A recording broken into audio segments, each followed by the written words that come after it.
Hello and welcome everyone to the Two Matts and a Jeff podcast. We're just some middle-aged guys talking sports. I'm Matt Moyer here with Matt Bannon and Jeff Moyer. And on today's episode, we're going to do our 2020-2021 Philadelphia Sixers wrap-up. So they just ended their season on a not-so-great note, not going as far in the playoffs as we all had hoped. So let's talk about them a little bit. So I'm going to start with Doc, talking about the coach. So my opinion on Doc is I think he did a pretty good job. I know he's gotten a lot of kind of bad press from some people, and some fans are upset with him. But, one of the things I like that Doc did that I don't think previous coaches, Brett Brown, would do is he manipulated the lineup and, tried to do things when they weren't, when they were performing. And that's where you saw, like, he put a Maxey in or he put a Shake Milton in. And when they worked, he'd stick with that. And I think that's something that other coaches don't always do. They have kind of their set rotations and they stick with them. So I think overall, I'd give Doc a pretty good score on how he did for the season, even though the results weren't there. He can't go out on the floor and do some of the things that we're going to talk about later. So what do you guys think about Doc or other things? Well, I was going to say, if you're looking overall, definitely think he did a good job overall, regular season in particular, but it just seems like and it seems like a lot of his teams, as he got to postseason play, I think the one thing I'll comment on postseason is I still don't understand, especially in the second round, that he played like 10 guys, during that series, which I just didn't. More particularly as game 6, game 7, like why would you play 10 guys? I think the 10 guys, like I said, I think he went 10 deep because he had to try to get a spark. He wasn't just doing a stand. I never saw him do a standard rotation like I felt Brett Brown. Well, Brett Brown didn't always do that, but that's funny you said. That's exactly what I was going to say. Previous years, Brett Brown didn't during a regular season when you need a standard rotation. The guys know this is I'm coming out this time. Something that you find at the beginning of the season, late October, November, that's when you find your rotation in a regular season. And then you get it and you stick with that throughout the season. And then you shorten the bench during the playoffs or whatever. But I think what really happened in the second round was when Danny Green got injured, that's when he had to find that spark or whatever. That really impacted. I wrote down that was a huge thing as far as Doc searching for that or whatever. But the one thing I would say about Doc in the playoffs, and I didn't look back to see like in previous years with the Clippers or whoever, how things went, but it's on the coach. The players play, you're right, but it's on the coach when you're up by 26 or whatever.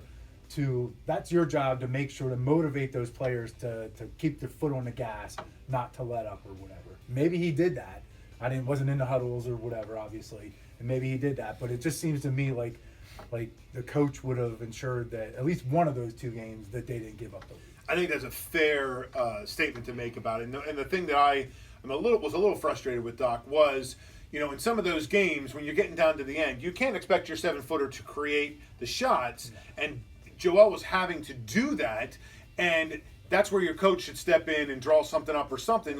That's where he lost the ball and had some turnovers in some of those games because he was trying to manufacture points.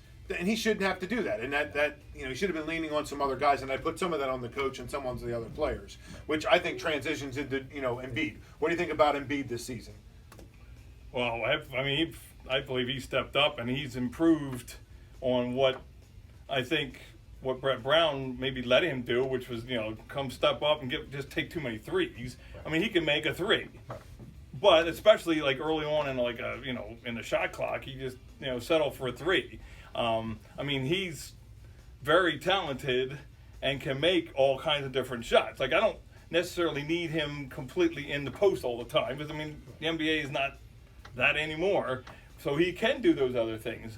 But he stepped up as being a leader, even on his other different stuff like, the social media stuff. Yeah, the off court, he just, he didn't, at least that I noticed. I didn't see anything that was, that he was doing those kind of things. And the previous year's antics. Right, there. Exactly. So I think he matured, definitely stepped up.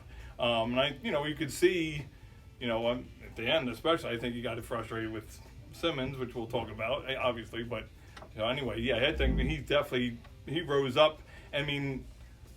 MVP candidate, and probably if he didn't take all those games off. Who knows? But you know, That's what I was going to say. If he didn't get injured, I think you're looking at an MVP season. It was close anyhow, and if he doesn't lose those games to injury and whatever, I think he's the MVP. I mean, and I looked at the stats from regular season to playoff. He held his end of the bargain during the playoffs, obviously. I still think sometimes he lets himself get, not that I need him in the deep post, on the block, but I still think sometimes, especially I noticed in the second round of the playoffs, he let Capella push him out. You know, he's getting the ball close to the 3-point line or whatever. Like I said, he doesn't have to be on the block when he receives the ball. This isn't the old NBA.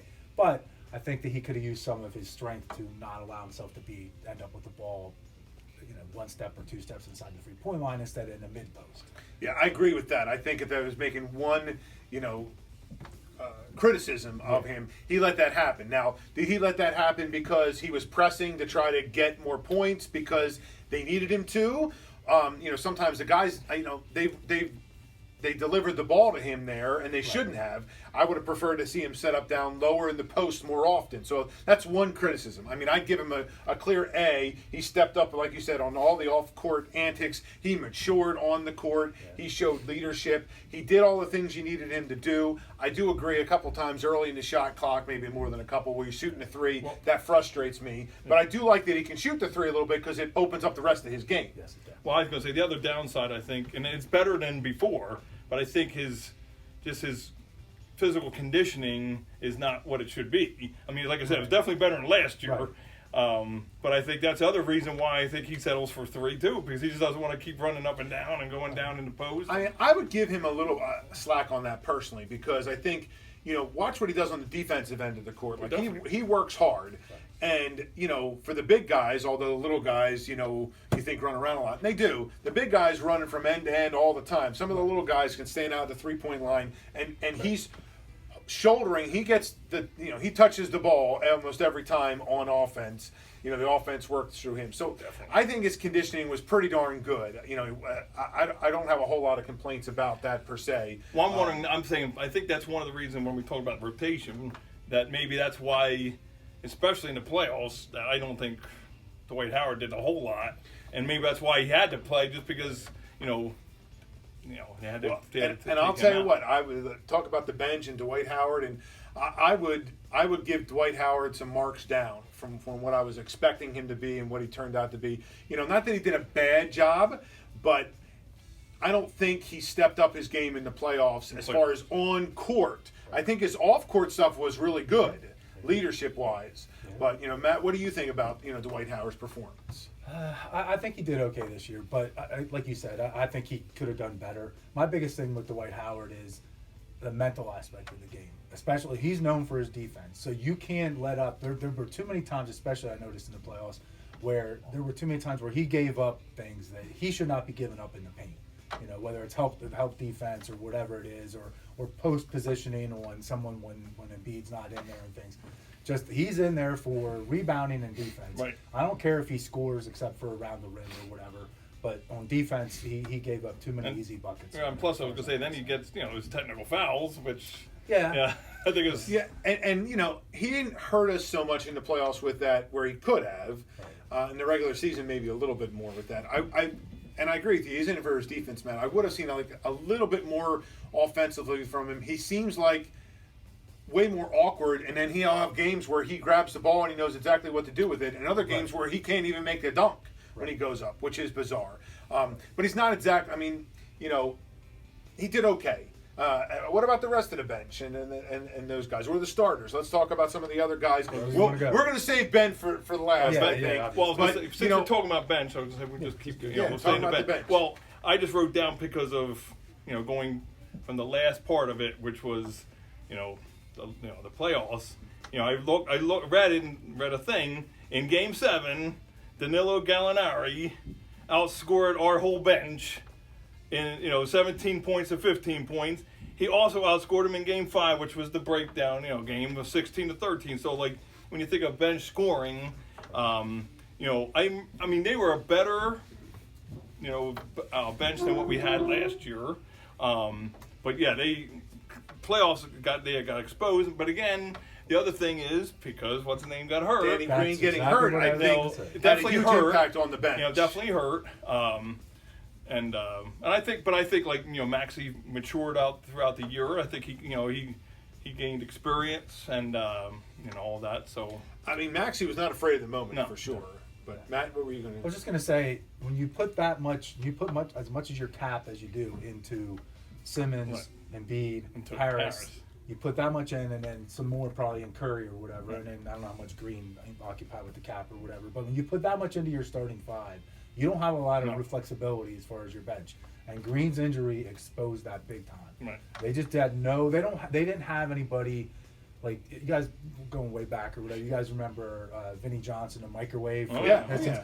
that's what the Sixers need. And Shake Milton can be that, but he's not. He's not consistent. No, he's that. definitely inconsistent. And his And defense Maxey is not was great. that one game Yeah. or whatever. But that's something they need. Like, the Hawks brought off the bench Gallinari, or they brought off Lou Williams or whatever. There's veterans out there that you can get probably, I don't know if it's for the veterans minimum or whatever, that Daryl Morey now, that's his job, Well, is to find that needle in the haystack for the Sixers. Right. Well, they thought they had it, and it didn't show up, which was George Hill.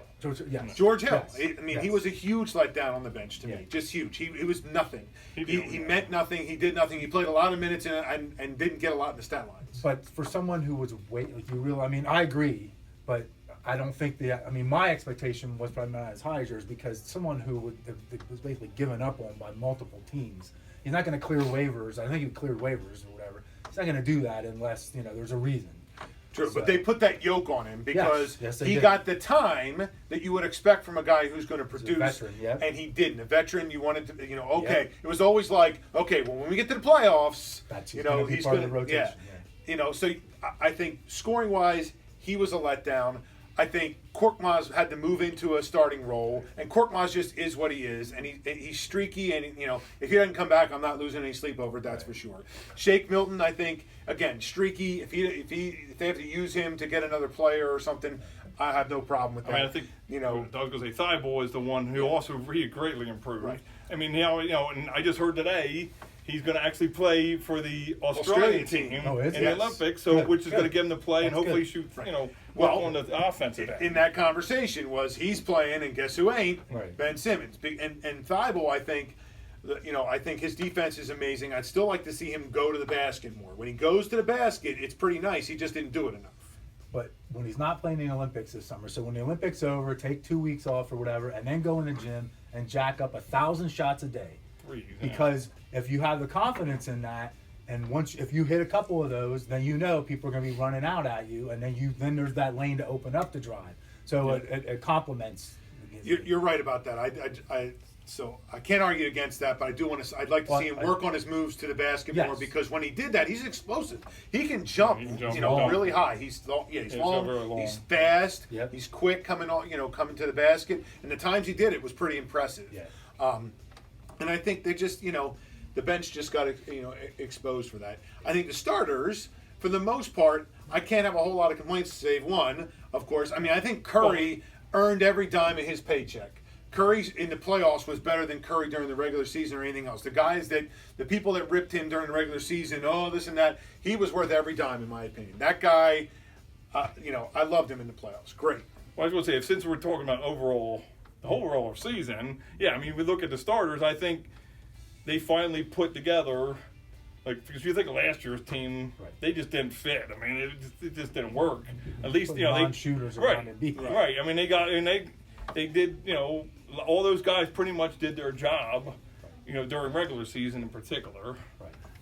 And I think Tobias, again, regular season, stepped up, to be that scorer. So Curry upped his average by over 6 points a game in the playoffs, and Harris upped his by over 2.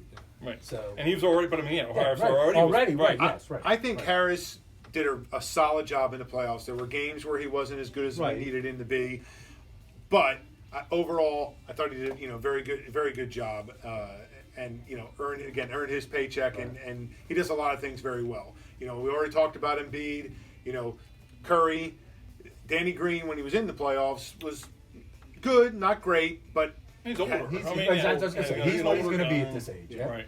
But the big letdown, of course, Ben Simmons. And so, get into that for a few minutes here. So, a couple things that I would say on Ben Simmons is I don't think by any stretch of the imagination that he's done in basketball or anything like that.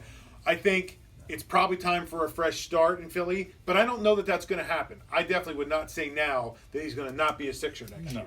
What I would say, and I'll let you guys talk a little bit, but what I heard is that he's going to be working with his brother this summer, which is a huge mistake. His brother quit his job coaching at the college level to work with him. That's a huge mistake. You can't keep doing the same thing and expect a different result. He needs to work with somebody new who's going to push him to do things, and the game experience that he's not going to get this summer, not playing in the Olympics, is a problem because his whole issue is not shooting per se. It's between his ears. It's his mental. He was scared. He was scared. He was afraid. That's why he didn't take shots. It's not because he's not physically capable. All this nonsense, I'll say it out there to the people listening. He should change his shooting hand. No, he shouldn't. He should get his head together. He needs a sports psychologist. He needs to get his brain together because he's afraid. You cannot be a professional basketball player and be afraid to shoot the basketball. I'm gonna say it's total mental, and it's also what you can tell he really wants people to look at him a certain way because I just go back to the game, a regular season game, and I think it was probably before All-Star break, I believe, when he played against Rudy Gobert. And Embiid wasn't playing because he was hurt or whatever, and he scored 40 points. Right. And it was, he did all his stuff before the All-Star break to get good looks, and he got in the All-Star game. And, how can you score 40? Obviously, it's a regular season, but still, and have that confidence. And against a good team. It's not like they're playing. So, because he wanted people, this is who I am. And now. Well, that's one of the things I wrote down was the mentality, the between his ears, whatever. But he has to think and play as if Embiid's not playing. That's my responsibility. He has to play that mode, attack mode, as if Embiid's not on the floor. I mean, now obviously if Embiid's in the lane and everything clogging it up, that's one thing. But just from a mentality standpoint, my responsibility here is the same as if Embiid was not playing. Because obviously he can do that. He's proven that or whatever. So that's, to me, I don't get, I don't think they can trade him right now. I think I would like to see them do it, but I don't think they're going to get any value. The biggest thing is, I think he's had too many chances. He has had how many off seasons now where he's done the same thing and whatever. Yes. I mean, there's videos out there of him shooting and pickup and going crazy from the outside or whatever. So Magic Johnson was on First Take shortly after the Sixers were eliminated, and he said, it was on Get Up, sorry. Mike Greenberg asked him, point blank, what would you do if he was your teammate? And he basically said, I would be by his side the entire summer and pushing him the entire summer. Can you imagine if either Magic would be his teammate or Michael Jordan this summer? They literally, and Embiid's not that kind of guy, but somebody, and not his brother, right? Somebody in the organization needs to be with him the entire summer. He can have another 2 weeks off, and then starting the second week in July, from then on, if he's not going to play in the Olympics, it should be straight through working with him every day. I think it's a mistake for him not to play in the Olympics because that's what he needs. Yeah, right. And obviously he doesn't want to play in the Olympics because he doesn't want to let he's letting his country down because it's on his head. I'll tell you, I don't need him to go out every night and score 20 or 30 or 40. No. The game where he had 6 points, 15 boards, 15 assists, I was good with that because he did what needed to be done to win the game. What I need him to do is score when he needs to score. Right.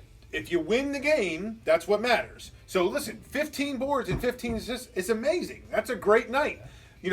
Ripping him for that is when they win the game is wrong. But when you lose the game, if you scored 6, 15, 15, well then you should get ripped for that because you didn't do enough to win the game. And all the, talk about the fourth quarter scoring and stuff like that, it's not about, again, to me, it's not about scoring per se. It's about what did you do, because in those games, they lost. And they needed him. And they needed him to. And, when you see what he's capable of doing, it was clear as can be in the last game that they played that he was frightened. He was scared. He did not want in parts of shooting that basketball. Even in shots that he makes time and time again, he took a couple of those little hooks, which I really like, and missed them. And after that, it was done. He got fouled going to the basket, and it was done. Because he didn't want to. He was the worst foul shooter ever, and therefore he didn't want to even get to the line. It was obvious, and everybody says it, when he didn't dunk the ball.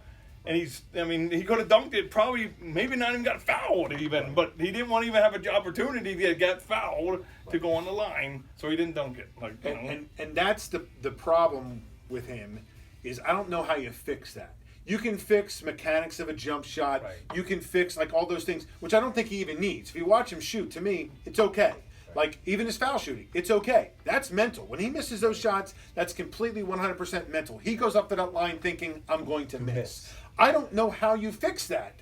I do not know how you fix that. And somebody, and it ain't his brother, needs to help him with that. Somebody, there's plenty of guys who've been there and done that, who can help him with the mental aspects of the game. Guys who, when the game was on the line, go spend some time with Big Shot Bob this summer.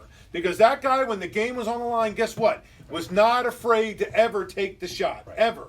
And, you could say what you want to about him. I think he should be a Hall of Famer, by the way. But that guy was never afraid. And I don't know how you cure that. And I think that's the problem. And if he's going to be your second best player on your team for the 76ers, you need him to fix that.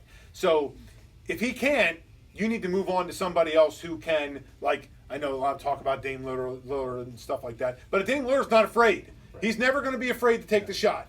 I don't think you can make that trade now, like you said. But I think, overall, what else about the Sixers this season do we need to cover? I think we covered Ben enough. We covered Joe. Any big picture stuff with this team? Well, I just had some team stats I noticed. Our offensive and defensive points per game were great. 14th offensive, 6th defensively. But we were 21st in the league in turnovers and 22nd in assists. And two things that tells me. One is that we don't take care of the basketball like we need to on offense. And two, our offense is stagnant. It's predictable. If I'm playing the Sixers on defense, I pretty much know what they're going to do. They're going to try to work the ball into Embiid or whatever. And they don't. I've noticed, especially in the playoffs, things are in the half court more and they get stagnant and guys stand around. There's got to be some way. You notice other guys, like if you watch the Nuggets or whatever, they're getting Jokic in the post or whatever. It's not just come down, get in the post, try to force the ball in or whatever. It's on the move, get him in the post. It's a pick across or something to get him. Not straight across, but like diagonal. Right. Just things like that. Like not set plays, but almost sort of like sets, not set plays. You know what I mean by set? Right. Like a set that you can run off of, whatever, based on what the defense is doing. Definitely, the turnovers. Yeah. And I think, if you think about it, both, like, who probably had the most, I didn't know personally, but I'm sure, one thing I saw, definitely Embiid, because he was trying to make too much happen. Right. And making long cross-court passes and whatever. And then, of course, Simmons trying to force something because he didn't want to shoot, so. Yeah, I definitely think that the offense, it was better than it had been under Brett Brown. Yes, way better than it was under Brett Brown. A whole lot better. Yeah. A whole lot better. So improvement. So again, you can put some of that on Doc. Right. I think some of that is the team growing, maturing. Right. Although the greater part of this team was not the same team from a year ago. But they need to be better in that. I agree with you, Matt, in terms of, you can't just give the ball to Joel and then, and that's something I said numerous times. And when they did run little things where, Curry came off something, they got good looks. Right. They need to do a little bit more of that. And the turnovers definitely, I think, were a problem all season. And those turnovers led to a lot of points on the live ball turnovers are a killer. Yeah. Well, I think it all comes back down to Ben Simmons a lot. Because if you look at any of the good NBA teams, even the ones that obviously the ones that are still left, but the ones that were in the playoffs, they all have great guards. Yeah. Well, and I think the other thing, this really just came up in the playoffs against the Hawks, was their inability to defend against the pick and roll, which was amazing to me how awful they were at that. How many lobs? And I get that, Trae Young is difficult to defend and all that kind of stuff, but I would put some of that back on Doc too. Right. Although these guys are professional basketball players, I get that the pick and roll is, hard to defend. But I also think you can't keep doing that same thing you've been doing and expect a different result. Right. It's going to be the same thing. So you better change up how you're defending it, or they're going to keep doing it on you. And that, I think some of that's a lack of maturity, with some things. So if this team in general stays intact, they this is that growing year. You look at a lot of those great teams where they had to knock off whoever. Unfortunately, this team doesn't have to knock off the next best team. They got knocked off by a team that's younger and less experienced than them. But who in the East? I mean, there wasn't any. I mean, the Nets were as individual players, but not as a team. There was no one in the East except for the Bucks, I guess, kind of. But I wasn't scared of them either. No. No. I mean, I think there was a lot of opportunity. I mean, I think overall the playoffs came down to inability to adjust with losing one of your starters, who you didn't think was that great of a piece. Right. But overall, what would you give him as a grade for the season, or how can we wrap this up here, guys? I'd give him a B+. Yeah, because I mean, great regular season.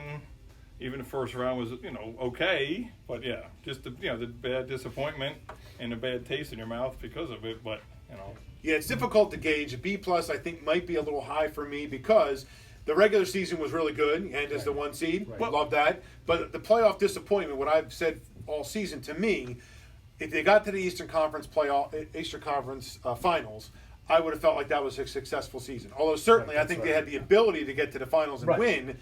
If they got to the Eastern Conference, finals, I would have felt like, okay, this was a successful season. So for that reason, I think I have to give them a C+, because they're just the biggest letdown in the playoffs, especially with the 26-point lead and all that kind of stuff.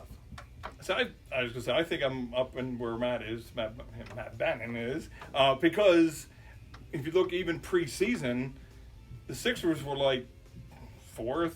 Like they were like 5th. I mean, they were not even supposed to be close to being a 1, let alone 2, 3 even, or whatever. So I think, as they grew throughout the season, and and I think that's the other I give them some credit for, is that they had that goal of, I think, becoming a number 1 seed as things started progressing out. Right. Where those other 2 seeds, the Bucks and the Nets, in particular the Nets, didn't seem like they cared or didn't think they needed it. So. All right, gang. Well, I think you have it there. That's the 76ers season 2020-2021. Ended on some disappointment, but there's our thoughts. We'd love to hear your thoughts. So if you're on Facebook or Instagram, add your comments below when we post the video. And you've been listening to the Two Mats and a Jeff podcast. We'll see you next time.